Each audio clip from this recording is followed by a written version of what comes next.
Alors, pourquoi ça m'importait, Baruch Hashem, pour terminer, n'est-ce pas, sur ces quelques versets de Chavakouk, il y a ce terme, bien évidemment, qui est fondamental dans ce rapport, n'est-ce pas, al-Aemuna.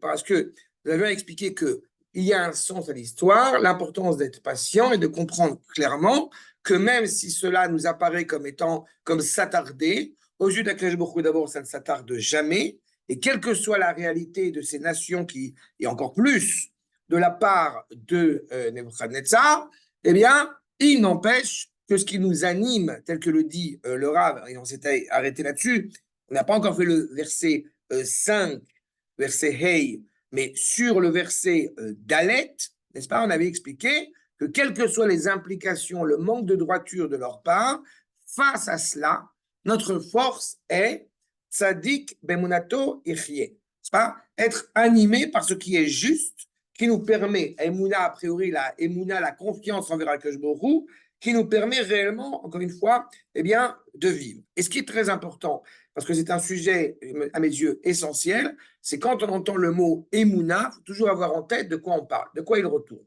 En aucune manière, la Emouna ne signifie la foi. Ça n'existe pas. On n'a pas de crise de foi. C'est pas justement, on a une prise de conscience de la vérité du projet divin. Je vous rappelle que Chavakouk, en tant que prophète, justement, et nous avions déjà abordé le fait que Chavakouk, ça vient de chibouk, de lien, c'est pas, d'embrassade entre la dimension de justice et la dimension de grâce, la dimension justement d'un cadeau exceptionnel que nous fait Akadosh Baruch Hu, et de l'autre côté, dans l'attendre de notre part, eh bien, une dimension de justice. Par conséquent, quand arrive une telle épreuve qui est annoncée à Chavakouk, alors il s'interroge. Il ne s'interroge pas, je répète, sur la véracité de Dieu, ça ne veut rien dire. Il s'interroge comment pouvoir accepter cet épisode, aussi douloureux soit-il. Ce qu'on a déjà évoqué. D'accord? Et donc, je reprends la Emouna, je vais reprendre même au numéro 14, c'est une phrase pour qu'on se remette un peu dans le bain. Aemuna chez Shlo, והדבקות עם הייחוד הקדוש, הנה, הוא שמחיה אותו על כל פנים. Quand on est animé par la Emouna, ça veut dire que nous sommes animés par la vérité du projet divin. Je rappelle que le mot Emouna est rattaché à la racine du mot vérité, du mot émet, que, petite parenthèse, eh bien, la notion justement de matrinalité est l'expression même de la Emouna, puisque la racine du mot Emouna, c'est M, que la racine de la nation, c'est Uma. C'est-à-dire que nous avons cette même allitération en Aleph même qui est réitérée sur ces trois syntagmes, n'est-ce pas? Emouna, Uma et M, la mère, n'est-ce pas? Parce qu'en réalité, l'identité juive passe par celle qui est naturellement animée par la confiance, par le lien indéfectible à l'égard d'Akadosh Baruch Hu. Ce n'est pas une raison technique, ce n'est pas une raison biologique, c'est d'abord et avant tout une sorte d'épine dorsale, Icaro chez la Baït, la valeur même du foyer qui passe justement par ce rapport à la mère et donc ce rapport à la nation. Quand nous avons saisi cela, encore une fois, nous comprenons qu'en réalité, donc la Emouna, ce n'est pas d'être attaché à moi-même, ce n'est pas d'avoir un sentiment religieux, ce n'est pas entendre l'appel, c'est d'abord et avant tout d'être intimement rattaché à celui qui est, à l'unité de celui qui est. D'accord? Nous dit le Rav Kook, accord numéro 15. Aemuna, Aelahit, מבארת את הגודל והעוז שיש לרצון האדם והכרתו. Dit l'homme, qui est Dieu, je ne le connais pas. Nagid. Que répond Akash Baruch Hu? C'est pas vrai, tu me connais. J'insiste. Tu me, avec un M majuscule, connais. D'accord? Cette nuance-là, ce postulat est essentiel. La confiance d'Akadosh Baruch Hu, le rapport à Akadosh Baruch Hu, permet à l'homme avec force, avec vigueur, de comprendre eh bien, la reconnaissance et la force qui l'anime. Je me permets de rajouter, parce que quand on dit Oz, on a toujours en référence à la Torah, Oz la Moïten, la Torah qui était donnée à l'homme, Yivarer Tamo Bashalom, lui permet d'atteindre cette complétion. Il faut toujours avoir en tête que la Torah n'a pas été donnée par hasard au peuple juif, ni aux anges tutélaires, ni aux goïms, ni aux animaux, mais elle a été donnée volontairement au peuple juif. Pourquoi? Parce que seul le peuple juif est habilité à recevoir la Torah. C'est qu'en réalité, il y a une image que j'aime beaucoup du Rav Bleicher, c'est la mère qui met une tablette de chocolat sous l'oreiller de son fils. Tous les matins, le fils se réveille, il y a une tablette de chocolat. Ah, c'est bon, c'est génial. Deuxième matin, de nouveau tablette de chocolat. Bon, c'est sympathique. Troisième matin, de nouveau tablette de chocolat. Qu'est-ce que le jeune homme comprend? C'est bon, ma mère m'a amené une tablette de chocolat, c'est très sympathique. Mais ça ne s'arrête pas là. Qu'est-ce que maman veut m'indiquer, veut me transmettre en me mettant une tablette de chocolat sous l'oreiller? Réponse, elle veut entretenir un lien avec moi, et en l'occurrence, un lien affectueux. N'est-ce pas? Eh bien, c'est exactement cela. C'est-à-dire que si effectivement le jeune homme était diabétique, il n'aurait pas de tablette de chocolat sous l'oreiller. Le fait qu'il y ait une tablette de chocolat sous l'oreiller, c'est que la mère reconnaît envers son fils, et donc par conséquent, elle va entretenir un lien avec lui. Le fils, de la même manière, est capable et heureux, on a passé Terouma, on est dans ces parachutes du Mishkan, et en mesure de dire, j'ai un lien avec Akadosh Baruch. La emunato ichye, c'est ce qui va donner réellement sens à mon existence, à ma valeur d'être profondément rattaché à Akadosh Baruch Hu, pas par un sentiment mystique, pas par un sentiment personnel, je répète, par une reconnaissance de celui qui est. Hachem a créé les hommes, et pourquoi il a choisi le peuple juif? Mais Akadosh Baruch Hu a créé d'abord Am Israël, il a créé le monde entier après. Donc c'est le lien affectif de l'aîné, quoi. Enfin, d'abord, Akadosh Baruch Hu nous appelle le fils aîné, et ensuite, j'avais déjà l'occasion d'évoquer, la pensée de Am Israël a anticipé la création du monde. C'est pour cela que justement le Am Israël est éternel, ce qui n'est pas le cas pour toutes les nations. Et la deuxième chose, c'est que s'il n'y avait pas eu de faute de premier homme, il n'y aurait pas eu de Goïm. Adam, c'est Israël. Donc la notion de scission, de possibilité d'une créature attachée au Créateur et une possibilité pour la créature de ne pas être attachée au Créateur, elle provient justement d'être posteriori à la faute. C'est-à-dire qu'il n'y aurait eu que des Juifs. C'est ça que je voulais dire, s'il n'y avait pas eu la faute. C'est Israël. C'est pas qu'il n'y aurait eu que des Juifs. C'est Israël. Adam, c'est Israël. Adam, c'est l'humanité. Adam, c'est Israël. Je rappelle souvent qu'il y a une controverse entre le Maharal et le Ramchal. Selon le Maharal, les Goïms ont été créés a priori. Selon le Ramchal, les Goïms ont été créés a posteriori. Quel est l'objectif selon le Maharal? Comme ils ont été créés a posteriori, ils ont été créés, puisqu'ils sont là, il faut qu'ils servent à Israël. C'est rare. Pour le Maharal, il dit a priori. Ils ont quelle seule fonction? C'est servir à Israël. Le Ramchal dit, les Goïms n'auraient pas dû être, mais maintenant qu'ils sont là, il faut qu'ils servent Israël. Donc, quel est l'objectif pour le Maharal, comme pour le Ramchal, de la présence de cette humanité? Servir Israël. Mais on pourrait croire que servir Israël, ça veut dire être justement à l'état de servitude, comme on le voit chez les nations. Alors, ce n'est pas ça que nous indiquons. Les familles de la terre, eh bien, peuvent bénéficier de la bénédiction qui est diffusée par Abraham quand ils reconnaissent la centralité d'Abraham. Ce n'est pas une servitude, justement, méprisante, c'est une servitude, entre guillemets, dont ils ne peuvent que en tirer bénéfice. D'accord? Maintenant. Ah, c'est clair? Archa. Reprenons le Rav. Donc, l'exché ishtalem berchol milo, la reconnaissance de l'homme, cette capacité à atteindre ce qu'il doit être, dans la mesure où il se complète dans tout ce qu'il a à se compléter. Mais comment est-ce qu'un homme peut être complet? Réponse, il est complet dans sa perfectibilité constante. D'accord? La complétion à l'échelle de l'homme n'est pas absolue. La complétion à l'échelle de l'homme est une dynamique constante, perpétuelle. Même dans la mesure, ce que j'appelle physiquement, à un moment donné, on a fini de grandir. A priori, physiquement, à un moment donné, on s'arrête de grandir, mais on parlait de la salle de sport tout à l'heure. Mais on essaie d'entretenir ce qu'on a. Donc, même si on a atteint toutes les plus grandes vertus possibles et inimaginables, il faut maintenant les entretenir. Chez Kamouvan, l'oïd baer adaver babirou, ça ne va pas être évidemment défini, clair, tout l'avantage de la culture grecque puis de la culture romaine, c'est d'avoir défini les choses.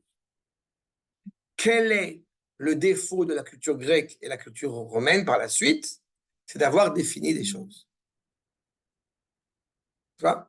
Qu'est-ce que ça va aider de savoir que l'amour, en réalité, c'est des relations de fuseaux chimiques qui se rattachent l'un avec l'autre? Ça ne rend pas l'homme plus honorable que de savoir ce phénomène pareil. On va définir les choses. Définir les choses et les enfermer dans ce cadre-là, eh bien, ont une implication dramatique. Quand on parle de la Emouna, si on a traduit ça par la foi, on est dans quelque chose malheureusement de palpable, de conceptualisable. Alors que quand on parle de la Emouna au sens où nous l'entendons, ce n'est pas conceptualisable. On ne peut pas percevoir, encore une fois, la confiance de notre peuple à travers les siècles envers Akadosh Baruch Hu, qui n'est pas une utopie vaine, qui est quelque chose qui, encore une fois, qui est insondable, qui est extraordinaire. Et on ne sait pas non plus les implications de cette émouna. Vous ne pouvez pas imaginer une seule seconde que c'est, comment dirais-je, c'est émouvant votre confiance, même si en réalité ça ne sert à rien. Ça, c'est pas la conception hébraïque. Personne ne pourrait oser prétendre que s'il est là aujourd'hui, ce n'est pas grâce à ses aïeux qui pendant 2000 ans ont cessé d'espérer. On avait vu Chir et Kavot, Kav, j'ai confiance dans le sens de l'histoire. Quelles que soient les implications, il n'y a rien de plus grave que de vouloir diffuser un message qui se veut tragique à l'égard du peuple juif. Ça n'a pas de sens, ça n'a pas lieu d'être. La confiance envers Akadosh Baruch Hu, elle me permet de continuer ce cheminement, bon gré, mal gré. Il y a un ouvrage, le seul ouvrage que le professeur André Neher a écrit en hébreu, qui s'appelle Ubecholzot, et qu'on traduit en général, mais à mon humble avis, ce n'est pas suffisant comme traduction. Néanmoins. Dans le néanmoins, on perd quelque chose qu'il y a dans le Becholzot. Le Becholzot, je traduis littéralement, c'est « et dans tout ça ». Quand on dit néanmoins, bon, il s'est passé ça, malgré tout, je vais. C'est ça. Alors que dans le ou Becholzot, tu as une implication de tout le sens de l'histoire. On n'est pas suffisamment parfois à la hauteur, capable, noble, d'observer l'histoire en face et de comprendre qu'il y a eu des moments dans notre histoire, assez souvent malheureusement, où de grands empires étaient les numéros 1 au monde, mais qu'ils étaient profondément, malgré tout, scandalisés et stressés parce qu'il y avait quand même un petit village qui résistait.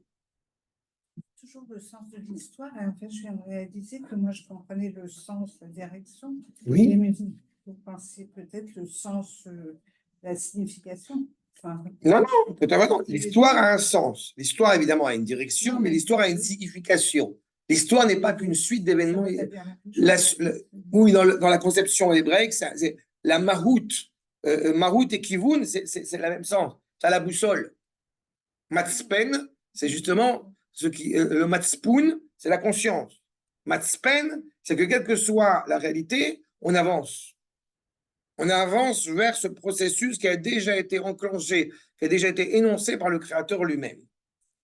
à ce niveau-là, celui qui voudrait penser une seule seconde que l'histoire n'est qu'une suite d'événements vains, eh bien, il ne peut pas comprendre le sens de l'histoire. Il ne peut pas comprendre l'histoire. D'accord? La émouna, c'est d'être conscient, encore une fois, je répète, que dans tous les événements que nous avons traversés, ma question n'est pas de savoir à quoi ça va nous mener tout ça. Ça, c'est pas la question. La question, c'est d'être conscient comment tel événement, eh bien, va faire avancer un peu plus le Spielblick, le projet divin. Ça, c'est la question émounite juive. Et c'est ça que demande Habakkuk. On n'est pas dans l'Apocalypse. Jamais. Et Dieu sait combien les difficultés sont nombreuses, combien les douleurs sont nombreuses. Tu vois? Ce que nous dit le Rav, כשישתלם בחומלו, שכמובן לא יתבהר עד הרבה בירוקים, על ידי ידיעה שלמה בכל היש כולו. Tu veux comprendre réellement pourquoi Akadosh Baruch Hu mène sa barque de cette manière-là? Apprends. Étudie, connais Akadosh Baruch Hu dans toute sa réalité. Est-ce qu'on peut réellement connaître Akadosh Baruch Hu et ses desseins EINS dans toute leur réalité? Non. Donc, est-ce qu'on peut réellement atteindre la Emouna Shlema? D'une certaine manière, non. Et quand je dis Emouna Shlema, c'est une sorte de Emouna qui se révélerait pleinement, qui serait complète, qui n'aurait pas besoin d'être travaillée, étudiée, réfléchie, mûrie. Non. Le fait qu'il y ait cette lumière inaltérable qui brûle en nous ne nous empêche pas, au contraire, nécessite de notre part de travailler pour l'affermir, pour la renforcer. Le processus, il s'arrête jamais. D'accord. Bon, tu n'es pas mathématicien, mais en fait, on tend vers cet objectif. En fait, c'est une sorte de limite vers laquelle on tend à l'infini. Mais c'est ça, en fait. Mais en fait, ça me rappelle une expression que j'avais entendue du Rav et que j'aime beaucoup, c'est le fait que l'infini ne vient pas affaiblir l'être humain. Au contraire, l'infini vient transcender le fini. C'est exactement cela. C'est-à-dire que la notion justement d'infini qui aux yeux de certains penseurs, philosophes grecs, etc., viendrait quelque part bien démoraliser l'être humain. En réalité, cette relation intime à l'infini, elle vient donner sens à l'être humain. Vous n'êtes pas n'importe qui. Pourquoi? Parce que moi, Akadosh Baruch Hu, je crois en vous. Parce que moi, Akadosh Baruch Hu, je vous ai sorti d'Égypte. Quand tu sais que tu es rattaché à ça, bah, tu ne peux pas tomber. Tu ne peux pas trébucher. D'accord? C'est clair cette nuance? Ouais. Et elle est essentielle. Parce que je répète, nous avons traversé des douleurs et des difficultés. עכשיו, לפי מידת הגודל היותר אפשרית, encore une fois, vous voyez, on est toujours dans le בכל היש, יותר אפשרית, ce qui est dans la mesure du possible. Encore une fois, définissez-moi la vérité. Dès que vous m'avez défini la vérité, vous n'êtes plus dans la vérité. Mais attention, je ne tombe pas dans l'autre écueil de dire la vérité n'existe pas, ou chacun a sa vérité. Ça n'a pas de sens. Bon. La vérité, elle n'est pas chez moi. J'essaie de m'y attacher, j'essaie de m'y atteler, mais en aucune manière je pourrais dire, à Botaï, toute la vérité est chez moi. Pas possible. D'accord? Venishar leolam achok. C'est-à-dire qu'en réalité, c'est une loi absolue, éternelle. Vous pouvez définir le lien qui relie un enfant à son père et le lien qui relie un père à son enfant. On peut le définir, ce lien. Combien ça coûte combien tu monnaies ton fils? Vous voyez que avec l'expression, elle est abjecte. Là, on est dans un. définir, c'est cadrer. C'est cadrer. Donc, c'est mettre des limites. Exactement. C'est donc faire du fini. Exactement. Exactement. Et ce qu'on ne veut pas. Sauf quand Akadosh Baruch Hu lui-même, entre guillemets, se met en position de se limiter pour que tu puisses, toi, le reconnaître, le remercier. Ça, c'est un nom, en hébreu, ça s'appelle le Hallel. Quand je fais le Hallel, en réalité, c'est parce que Akadosh Baruch Hu m'a permis de voir une dimension extraordinaire de sa volonté dans le cadre de l'espace, dans le cadre du temps, le Hallel à Rosh Chodesh. Est-ce que c'est pour nous rassurer? Non, ce n'est pas pour nous rassurer. C'est parce que je suis intéressé, dit Akadosh Baruch Hu, à ce qu'il y ait un lien intime entre nous. Voilà. N'oublie pas un détail que j'aime rappeler, le don de la Torah au Sinaï, eh bien, ça n'a jamais été le don de la Torah. D'accord? Au Sinaï, il n'y a pas de don de la Torah. Au Sinaï, qu'est-ce qui s'est produit? L'avènement du Sinaï. On a rencontré Akadosh Baruch Hu face à face. C'est ça, Shavuot. C'est pas autre chose. On l'a pas rencontré individuellement comme à l'époque d'Abraham. On l'a rencontré en tant que peuple, en tant qu'entité, en tant que nation. Tu montes, tu descends, tu ne peux pas empêcher ce lien, encore une fois, intrinsèque qui nous relie à lui et qui le relie à nous. Cette dimension-là, c'est justement qui nous permet d'avancer. Parce que j'ai confiance en lui. Donc, je continue. Et plus on est conscient de cela, plus on accroît cela, plus on évolue dans ce sens, plus la valeur de notre émouna prend son sens. J'aime rappeler, encore une fois, on risque de me répéter, le Rav Kook qui rappelle dans Mamar Raya que la émouna, elle n'est ni intellectuelle, ni sensible. Elle se sert de ces deux éléments, de ces deux serviteurs, pour pouvoir s'exprimer. Mais la émouna est une réalité à part entière. La connaissance d'Akadosh Baruch Hu ne commence pas à partir du moment où j'ai étudié le Kuzari, où j'ai étudié le Rav Kook.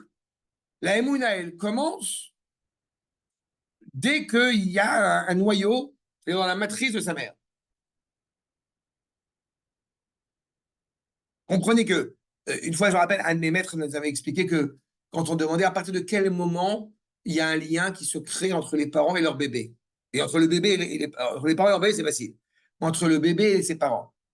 Et le Rav avait répondu, en l'occurrence, au plus tard, à 15 jours. Chut. Je n'ai pas besoin de vous l'apprendre. Tout celui qui est parent a eu un bébé dans ses bras, a vu ce regard qui est porté sur lui et qui voit le lien, qui voit la sérénité. Non, genre, au plus tard, 15 jours. Ce sera attendu, genre que quand le bébé a dit papa, a dit maman. Pas possible. Pas que le rapport des parents au bébé. Je n'ai même pas dit en l'occurrence le rapport de la mère au bébé, parce que ça c'est encore bon. Mais la guide, le rapport du père au bébé, c'est au moment où le bébé est né, disons, vraiment qu'on voit vraiment ce lien. Mais en réalité, de la part du bébé, mais se crée ce lien déjà. Il y a quelque chose qui est intime, qui relève de l'intime. Akadosh Baruch Hu, c'est pas lui, c'est pas le Seigneur, c'est Ata. C'est notre Père. Et notre Père, pas comme formule mystique ou comme formule, comment dirais-je, philosophique. Non, notre Père en tant que nation. On sort de Machatit HaShekel. On a annoncé Machatit HaShekel. C'est-à-dire qu'on est conscient qu'en réalité, je ne peux pas réellement avoir de lien étroit avec Akadosh Baruch Hu sans toi, sans toi, sans toi, sans toi, sans toi. Parce que ce lien de fils à père et de père à fils se révèle grâce à cette entité, encore une fois, qu'on appelle la nation, qu'on appelle la communauté, l'assemblée d'Israël. Donc, chez Da'at Hashem, Ba Midat Maaseh Hashem, la connaissance d'Akadosh Baruch Hu va prendre tout son sens quand on est conscient de de la valeur, des actes que nous allons commettre. N'oubliez pas un détail. N'oubliez pas un détail. Quand il m'est arrivé d'expliquer que quand on mange kasher, alors tu comprends, c'est bon pour la santé de manger kasher. C'est une absurdité monumentale. Alors vous allez me dire, et pourtant le Rambam il l'a dit, comment je pourrais être, que Dieu préserve, injurieux à l'égard du Rambam? En réalité, c'est qu'il est bon pour la santé du corps et de la neshama d'Israël de manger kasher. Ça veut dire que je ne mange pas kasher parce que ça me fait plaisir, je ne mange pas kasher parce que j'ai pas envie de manger pas kasher. Je mange kasher parce que Akadosh Baruch Hu, qui se préoccupe de mon bien-être, eh bien, c'est que je vais être bien en mangeant kasher. Je vais être en cohérence avec moi-même. Si on est dans une option extérieure, exotérique, alors qu'est-ce qu'on dit? Tu peux être juif, tu peux ne pas manger kasher, c'est pas pour ça que tu seras moins agréé aux yeux d'Akadosh Baruch Hu. Parce qu'en réalité, le rapport à la mitzvah est un rapport, avant toute chose, comme étant un rapport extérieur à soi. D'accord? La Emouna, elle est inscrite en nous. Je vous rappelle une expression que j'aime bien, que j'aime particulièrement. L'Argentin joue au football. Le Brésilien danse. L'Arabe vole. Bon, ça va pour l'image? Les Juifs, plus que ça. Les Juifs parlent. Et plus important, les Juifs parlent. On est le peuple de la parole. L'idée de dire le Juif prie et de vain espoir. Non. Le Juif parle. Un Juif en bonne santé est un Juif qui parle. De quoi il parle? Il retransmet la parole qu'il a reçue par voie prophétique, la parole d'Akadosh Baruch Hu. C'est la nature profonde de Ham Israël. C'est être capable de retransmettre cette parole. Ce n'est pas le peuple du livre, c'est le peuple de la parole. Je sais avec qui je suis attaché. Je connais Akadosh Baruch Hu. C'est ce qui malheureusement parfois mène certains de nos frères à dire des bêtises, parce que quand ils connaissent Akadosh Baruch Hu, donc ils croient qu'on peut dire tout et n'importe quoi. Mais non, parce que malheureusement, le monde nous a enseigné qu'on pouvait tout dire, on pouvait dire en fait n'importe quoi sur papa. Ben non. Il faut dire ce qui est vrai sur papa. Et comment tu sais ce qui est vrai sur papa? Ben, tu étudies en fonction de ce qui t'a révélé à toi. Et comme tu es rattaché à son projet, donc la question, je répète, de Havakouk, n'est pas de savoir si un jour ou l'autre, on va récupérer Yom Ha'atzmaut, est-ce qu'on va récupérer Gaza, c'est pas la question de Havakouk. Celle-ci aussi, elle existe, mais pas en tant que supposition comme option, comme conditionnelle. Mais la question d'abord et avant tout, je répète, c'est le sens même de l'histoire. Où va-t-on? Donc je reprends. Vaemuna imekafet kol ha'idiot lasot chativa klalit mikol hapratim kula. Je reprends. La confiance envers Akadosh Baruch Hu, elle encadre toutes les connaissances possibles et inimaginables, les plus distinctes l'une de l'autre, et de les comprendre en les analysant, qu'elles sont tous rattachées à une unité absolue. Shema Israël, Hashem Eloheinu, Hashem Echad. Pas Shema Israël, Hashem Eloheinu, Echad. Chacun a son Dieu, chacun a sa conception. N'oubliez pas que la controverse au sein du Beth Midrash, entre certains courants, on va dire, elle n'est pas tellement de la finalité de l'histoire. On sait comment ça va se terminer. Le Mashiach, le Beth Midrash, la résurrection des morts, etc. On sait comment ça va se terminer. La difficulté, c'est par quel chemin on doit prendre. Là commence la controverse. Mais pas sur la finalité de l'histoire, on la connaît la fin. Qu'est-ce qui nous incombe de faire? Qu'est-ce qui nous incombe d'être? Être haïé, je reprends, c'est ça, d'être conscient que tout est rattaché à l'unité absolue, c'est ça qui va donner un sentiment de vital éternel, l'école azochim leora. Tout celui qui va en être conscient, tous ceux qui sont profondément rattachés, vont vivre pour l'éternité. C'est quoi vivre pour l'éternité? On ne meurt pas à 120 ans? Si. Mais on est rattaché, encore une fois, à cet axe dont on ne bouge pas. Et quand je dis ça, c'est ni nous, ni nos enfants, ni nos petits-enfants.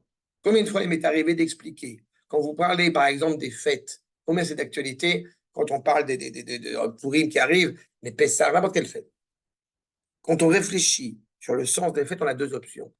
Première option, dans le passé, il y a très longtemps, il s'est passé des épisodes jadis, donc on se remémore, on fait une cérémonie officielle pour se remémorer de ces épisodes sympathiques. Même si aujourd'hui, ça n'a rien à voir, on s'en fout.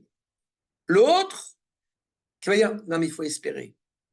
Regarde vers l'avenir. Ce qui nous importe quand on va à Bezrat Hashem célébrer Shabbat Zachor, ce Shabbat, c'est pas, tu te rends compte, dans le passé, on a tué Mahmoud, ni, si Dieu veut, on va tuer Mahmoud. Non, Shabbat Zachor, c'est avant Purim, pour assumer cette confiance envers Akash Baruch Hu, que nos soldats, là, maintenant, vont avoir la force de prendre le petit Mahmoud de 6 ans et de lui exploser la tronche. C'est ça que ça veut dire, Shabbat Zachor. Et si on comprend l'histoire autrement, c'est qu'on n'a pas compris le projet divin. Ce projet divin, il a une implication à ce que nous vivons maintenant, aujourd'hui. Ni dans un passé jadis historique, ni dans un futur vaguement espéré. Non. C'est ça la vie éternelle. L'éternité ne s'inscrit pas uniquement, justement, dans une sorte de vœu pieux, puisque le présent n'existe pas en hébreu, en réalité. Le présent est déjà du passé. Donc, quand on utilise un temps présent, c'est parce que c'est toujours d'actualité, toujours. Et demain, toujours. Oui, mais peut-être quand même, on avance, on est quand même dans le progrès. On pourrait se contenter d'écrire une table, plutôt que de prendre un rouleau pour lire la Megillat Esther, prenons une tablette. Non. Vei mechia, beleshet pnimiuta, mechaye, etc. C'est ce qui donne encore une fois cette vitalité.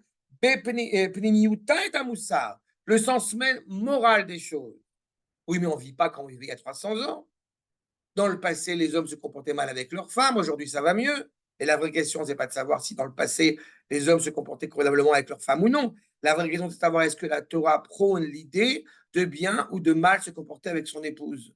C'est là que ça commence. Donc oui, il y avait des gens avec une kippa sur la tête qui malheureusement peut-être se comportaient mal avec leurs épouses, par exemple. Mais ce n'était pas la situation. C'est comme aujourd'hui, quelqu'un m'a demandé est-ce que je suis féministe? Alors je suis autant féministe que anti-féministe.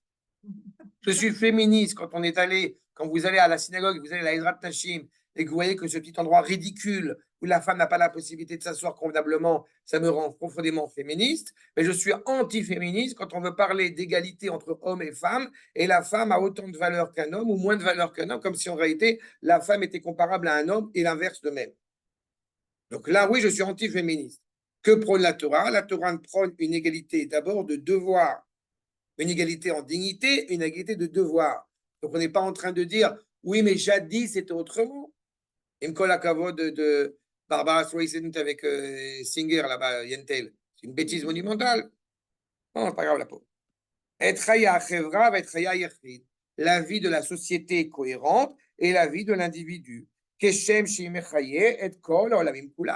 De comprendre qu'encore une fois, ce lien, on a dit tout à l'heure,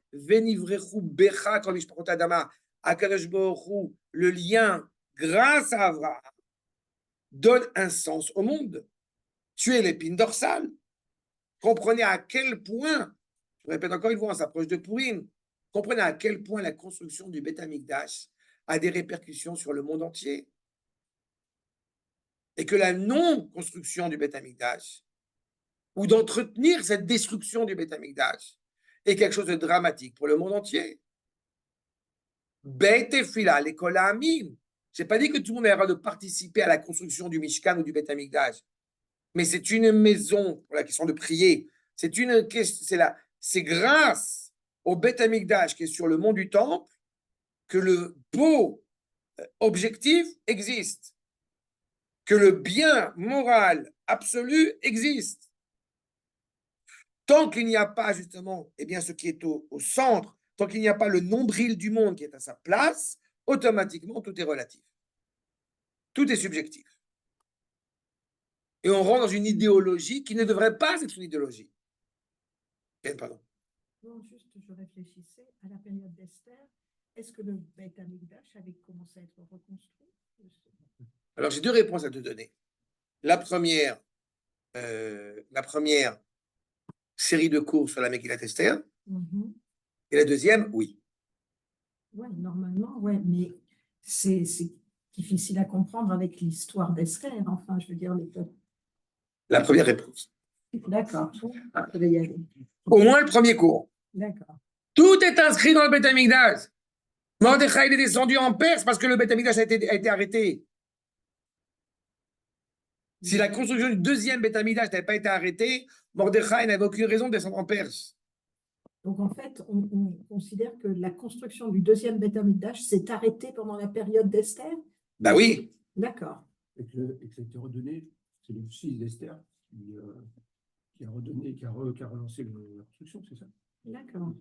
Il y a une série de cours sur la Megillat Esther. D'accord. Donc, avant Ezra, Néhémia. Ezra et Néhémia, ils sont ensemble avec Mordechai. On retrouve après Mordechai à Balshan quand il revient. Je répète. Bon, il faut que je le dise. Ezra est parti en Galoute aussi. Pardon? Oui, Ezra est parti en Galoute aussi. pareil, il faut que tu écoutes le cours. Non, Étude sur la Megillat Esther. Il n'y a pas beaucoup de cours, il y a juste 9 ou 10 cours. Ah.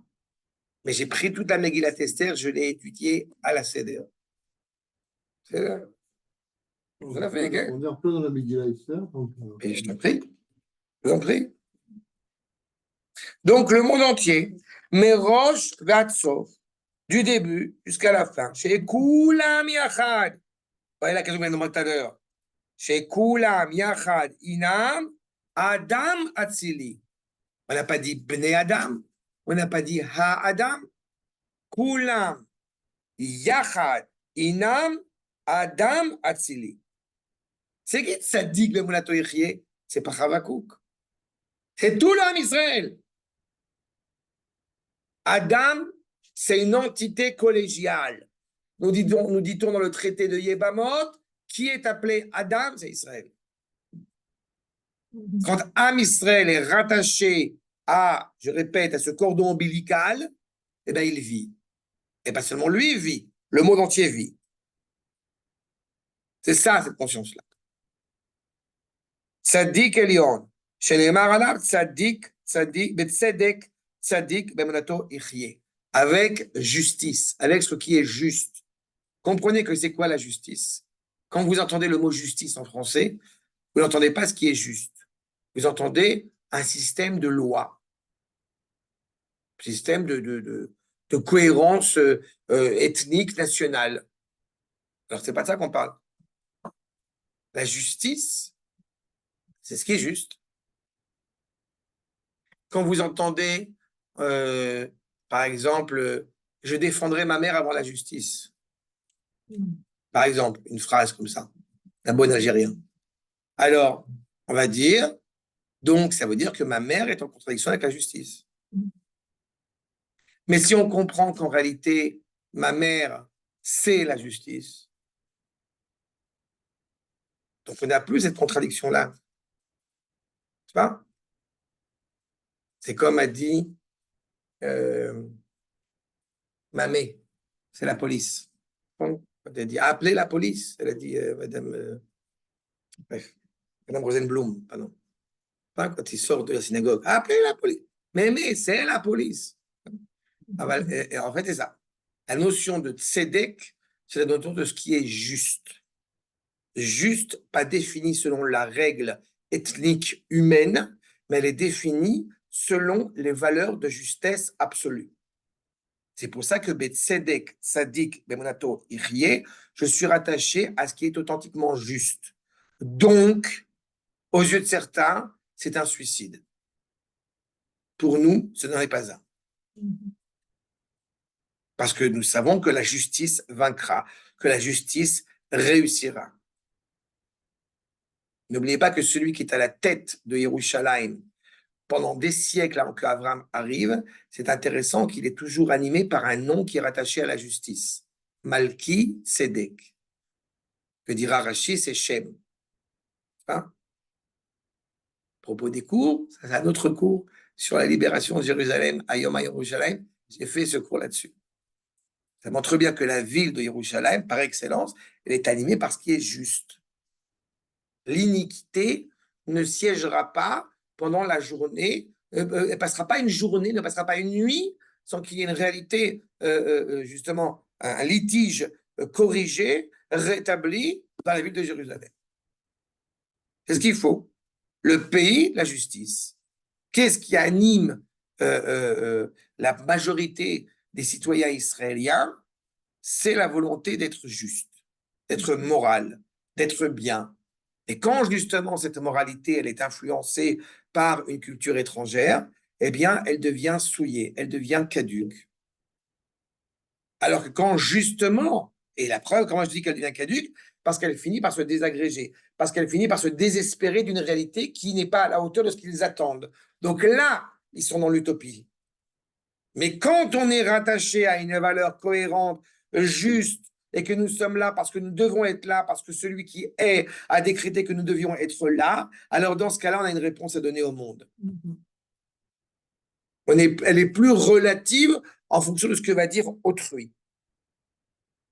Elle est absolue, puisqu'elle transcende l'histoire. Nous dit le Rav, Makor numéro 16, dans Arpilet Toar, Amour Charles et Istaklut Anistar, celui qui est capable d'observer ce qui est caché, Chai Hu Be Emunat Anistar, eh bien, il vit dans la confiance dans ce qui est caché. Comprenez que du coup, quand on va dire, mais de quoi tu parles, tu n'es pas réaliste. Tu crois vraiment qu'on va reconquérir du fleuve de l'Euphrate au fleuve du Sinaï? Réponse, c'est pas je crois, c'est je sais. Dans ce cas-là, pourquoi tu te casses la tête à l'armée, à travailler, à œuvrer? Attends, non. Parce que Akash Borou, eh bien, m'a donné cette force de pouvoir révéler ce qui est caché. והגלוי אצלו הוא רק הזדרכות כהה מהנסתר. Regarde.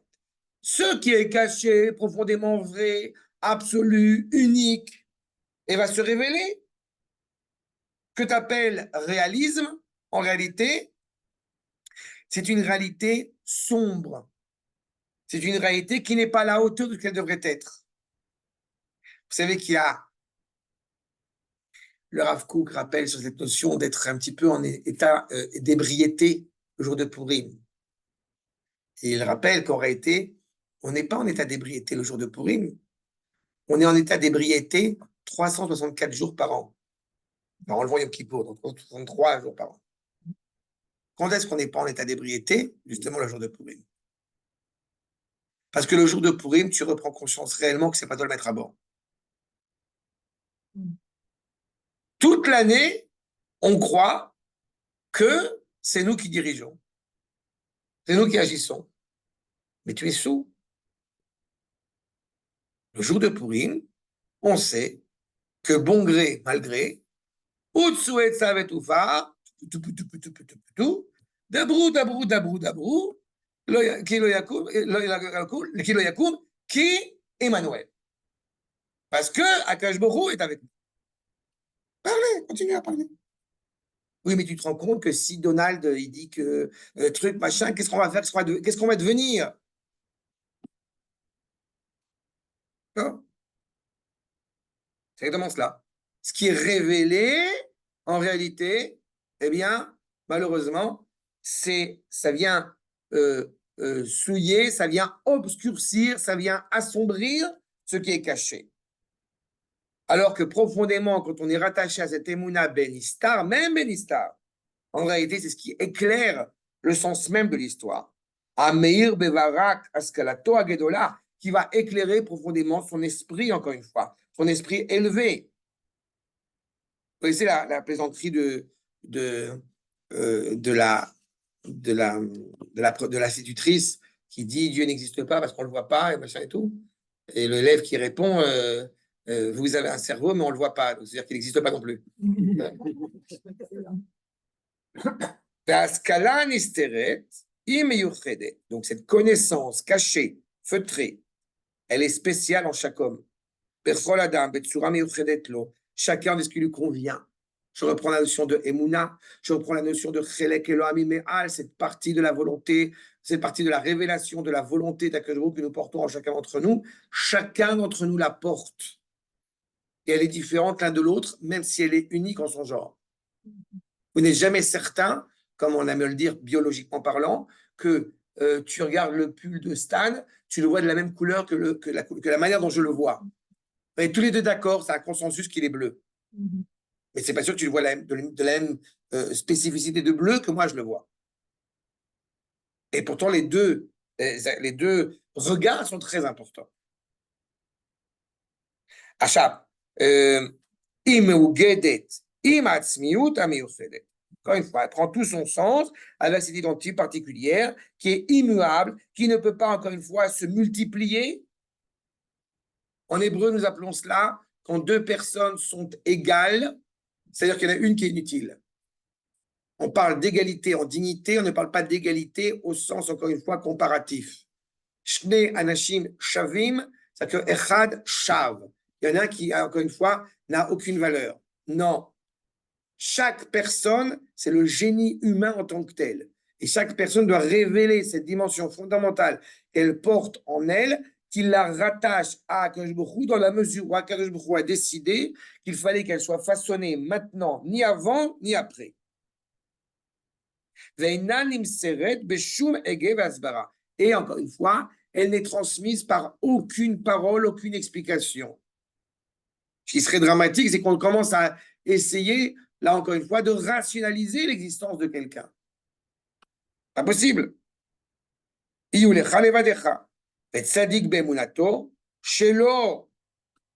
Dans la première partie du texte, on a vu Bemunato, sous-entendu la confiance envers Akadosh Baruch Hu.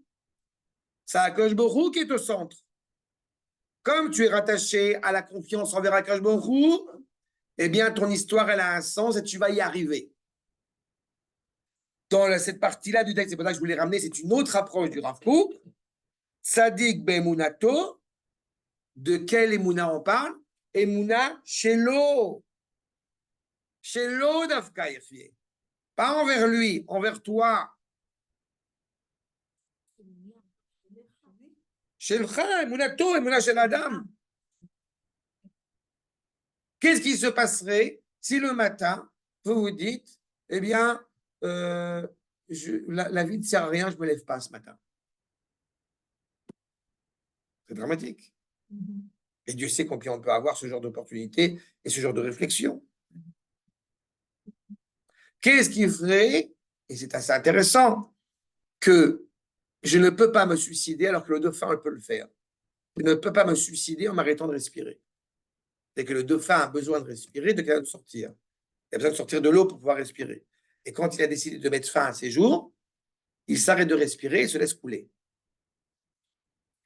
Est-ce que l'homme peut faire une chose pareille? Non. Il peut utiliser, que Dieu préserve, des substances extérieures à lui. Mais en aucune manière, il ne pourrait faire comme Pépito, arrêter de respirer. C'est pas dans Astérix en hispanique. Hein? C'est pas Pépito, c'est pas hispanique. C'est Pépito, c'est. J'ai oublié. C'est un nom comme ça. Les dauphins, ils se suicident? Non. Malheureusement, ça peut arriver quand même.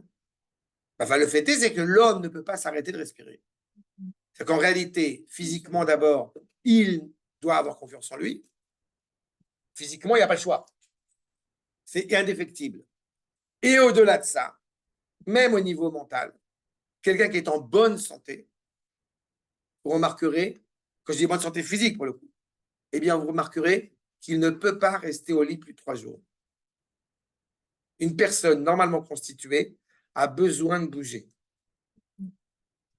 A besoin de bouger, a besoin de faire quelque chose pour donner sens à sa vie. Ça existe automatiquement, c'est inscrit en lui. À l'inverse, si je ne vais pas vous faire entrer dans des considérations médicales, mais vous savez pertinemment qu'une personne qui ne marche pas, par exemple, à un moment donné, des escarres. On est obligé de faire bouger les jambes manuellement pour éviter cela.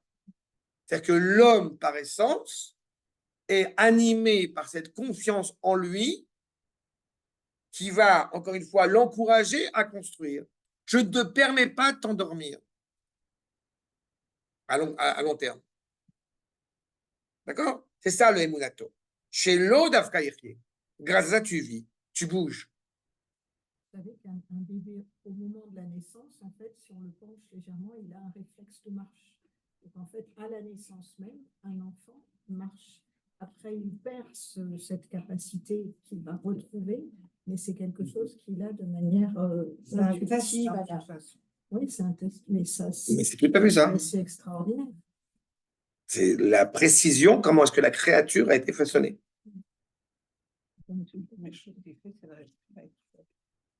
Umitoch haemuna, amira shelo. Donc cette confiance, encore une fois, qui l'anime, amechina lo eden bifna atzmo, qui lui prépare réellement cette douceur à laquelle il aspire.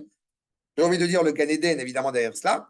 Yotse ou les Tayel, c'est grâce à cela qu'il va se promener, si je puis dire, c'est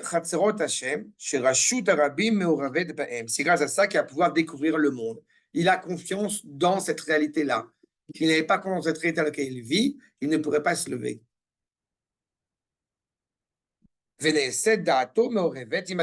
Donc il apprend, encore une fois, à mélanger, là encore une fois, ses idées avec autrui. Il faut bien entendre là encore la valeur. En aucune manière nous avons un idéal hébraïque à être antisocial. Il faut toujours l'avoir en tête. L'idéal hébraïque, c'est ça, il n'est certainement pas d'être sur une île déserte avec les pieds en éventail. L'idéal hébraïque, c'est de se retrouver tous ensemble au Beth Amikdash. La confiance de l'homme en lui-même, c'est pas la confiance en les autres, c'est la confiance en... D'abord en lui-même. D'abord en lui-même. En fait, c'est la même chose dans cette pratique. D'accord, mais elle a une dimension qui malgré tout est distincte. Parce qu'avoir confiance en Akadosh Baruch Hu sans avoir confiance en toi t'empêche d'agir. Avoir confiance... Pardon? On ne le sait pas quand on est... Enfin, je veux dire, enfant, bébé, on ne sait pas. C'est pas vrai. C'est pas vrai du tout. Non, c'est pas vrai. Mais là, c'est pas vrai. Il n'y a pas une conscience de cela, mais la connaissance, elle existe. Au contraire, la emunat mima, la confiance envers Akadosh Baruch Hu d'un jeune enfant, pour le coup, quand il commence à la développer, elle est dangereuse, j'ai envie de dire, parce qu'elle peut nous amener à avoir confiance dans des choses dont on n'aurait pas à avoir confiance. Mais cette confiance, elle existe par essence, naturellement. Un enfant n'est pas méfiant, un enfant n'est pas rusé. C'est pas? Donc, au-delà de cela, la confiance, le lien qui rattache cette créature à Akadosh Baruch Hu, il est naturel. À nous de le développer, de l'approfondir, de la croire, mais il existe déjà.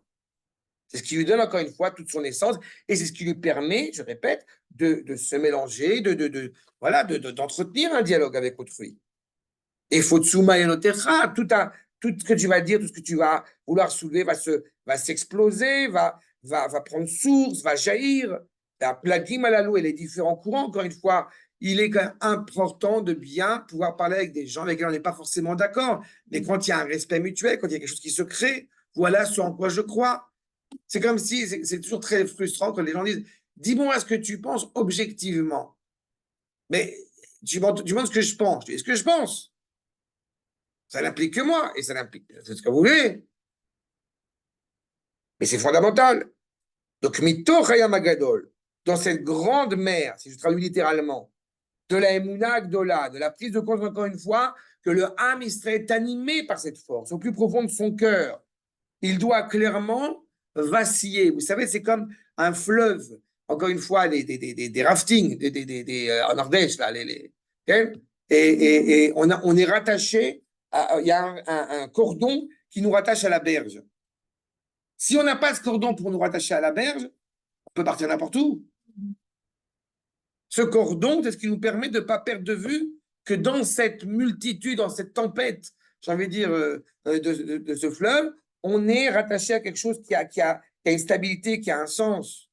On ne va pas s'empêcher de vaquer sur le fleuve. mais il est impératif qu'on soit rattaché à ça. Je répète, donc d'avoir confiance aussi en soi pour pouvoir, encore une fois, construire. Et plus on grandit, plus on révèle ça avec encore plus de force. Ce qui était profondément caché, profondément inconnu de nous, se découvre avec encore plus de force. Et une fois qu'on a abordé cela, alors est-ce qu'on est arrivé à destination? Non. Parce qu'on découvre encore plus grand.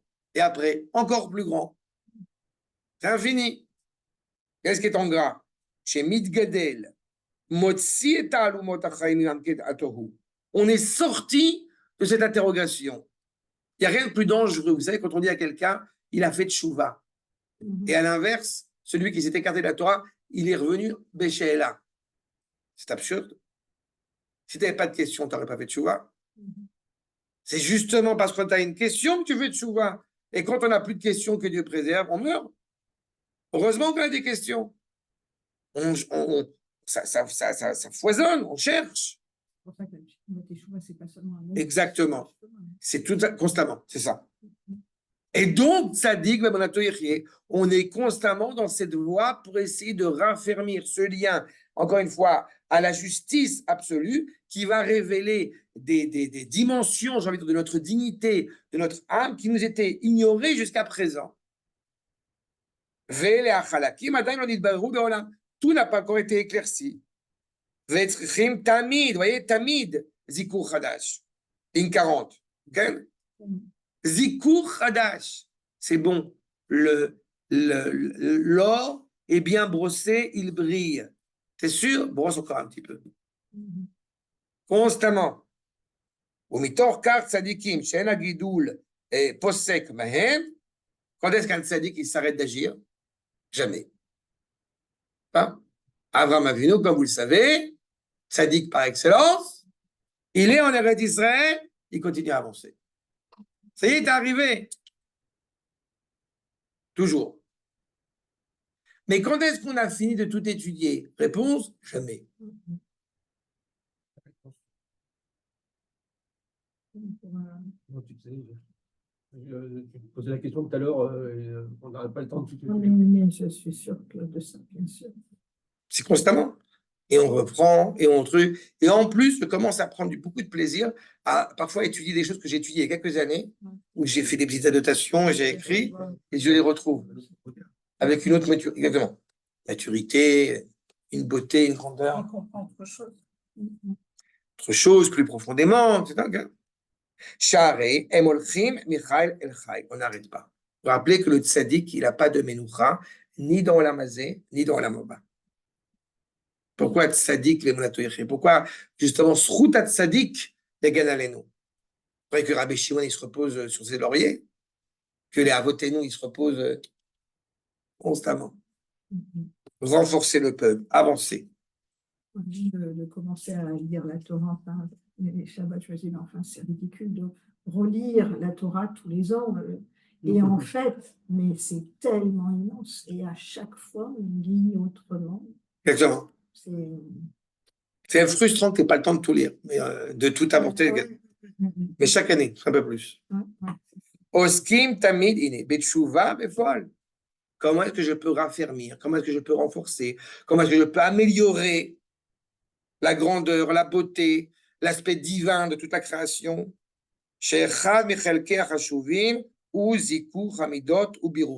Toujours en train d'essayer de m'améliorer.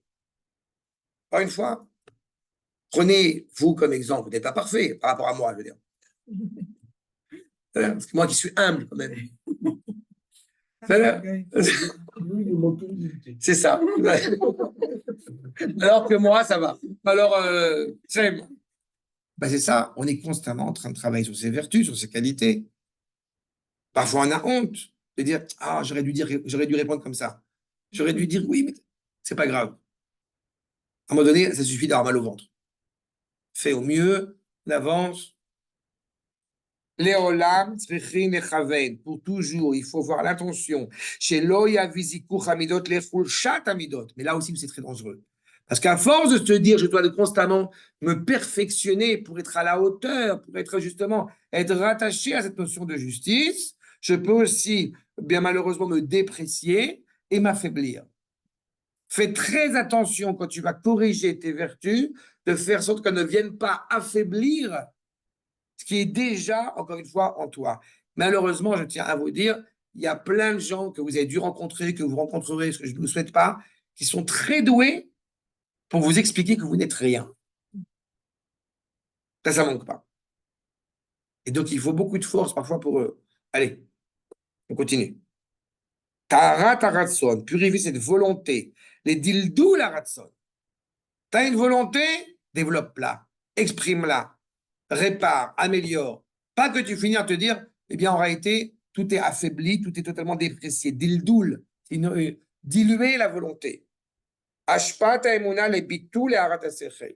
Comme si on était tellement justement devenu, bon, on ne peut rien faire, rattachons-nous à Kadosh Baruch Hu, et puis je ne travaille plus, j'étudie plus, dans la mesure où je suis passif totalement. Ce n'est pas l'objectif. Au contraire. Et je termine avec ce que nous dit le Gaon, Makor numéro 17, Kolator, Bechinat Ose. Kolator, il y a quelqu'un qui m'a fait une remarque il y a quelques semaines de cela, ça m'a beaucoup fait rire, en disant, parce que j'ai dit que c'est le Gaon de Vilna qui a écrit ça. Alors, il dit, c'est pas vrai, c'est parce qu'après il a regardé, il a cherché, c'est le Rav Hillel de Chiklov. Alors, ça m'a beaucoup fait rire, parce que d'abord, ça a prouvé qu'il n'avait pas lu le livre. Parce que le Rav Hillel de Chiklov, quand il dit ici de Kolator, c'est un livre très important pour la Géoula d'Am Israël, il répond toutes les deux lignes. Le Gaon, il a dit que le Gaon de Vilna a dit que machin, etc. Et de dire que ce n'est pas le Gaon de Vilna qui a écrit ça, soit, eh bien, j'ai demandé ça il y a 30 ans de cela. J'avais demandé 25 ans, j'avais demandé ça au Rav Zini sur le fait qu'est-ce que je réponds à un genre d'énergumène. Il dit, il a raison, mais il faut lui dire aussi que les 8 derniers versets de la Torah, il faut les jeter à la poubelle. Parce qu'il y a des chances que Yoshua qu'il a écrit et pas Moshe, donc ça n'a aucune valeur. Voilà. C'est du même acabit. Quand on a des énergumènes pareils, malheureusement. Tu veux faire ce qui est juste. Vous voyez que le problème de la foi, le problème de ces termes qui sont utilisés en français, la foi, le péché, tous ces termes-là, encore une fois, sont des termes séculiers qui ne sont pas rattachés à l'authenticité du lien qui est entretenu entre le Créateur et la créature. L'objectif du Créateur, c'est de voir sa créature qui revient chez elle. Donc, Mashiach ben Yosef. Le tzaddik be'emunato yechyeh, c'est la prise de conscience que ce passage, que ce drame qu'on peut traverser dans notre histoire, eh bien, il a un sens dans la mesure où je sais qu'en fin de compte, on va revenir. Mikana avtacha, comme je veux rattacher à ce qui est juste, donc automatiquement, de là s'attache la promesse chez Mashiach ben Yosef yechyeh, gam bischut anshe emuna ve keria neemana. Que nous avons l'assurance, nous avons la promesse que le Mashiach, donc descendant de Yosef, va vivre grâce à ces gens qui ont confiance. Si on avait, eh bien, si on s'était résigné pendant 2 secondes dans notre histoire à travers les 2000 ans d'exil, je ne sais pas si on ne serait arrivé là aujourd'hui, comment nous sommes arrivés aujourd'hui. D'accord? Adkan, cette notion de Emouna. Est-ce qu'il y a des questions? Mais c'est clair? Chose qui n'est pas clair? Non, c'est clair, mais c'est très. On n'est pas dans la foi. Voilà, il faut sortir de l'esprit qu'on est dans la foi, parce que ce n'est pas la foi. C'est très difficile quand on a été élevé. Bien sûr. De cette confusion des genres, en fait. Donc, du coup. Tu as tout à fait raison. Mais c'est ça la difficulté. Mais c'est ça qu'il faut saisir. Tout à fait. Parce qu'encore une fois, le sens de l'histoire ne dépend pas de l'homme. On y participe. Mais l'histoire ne peut pas s'arrêter. Mais on est dans cet équilibre où on doit justement ne pas tomber dans je fais rien parce que ça ne dépend pas de moi et ne pas tomber dans Exactement. Je fais tout et je suis le surhomme. Exactement. On est partenaire dans le Tikkun Olam. Exact. C'est beau.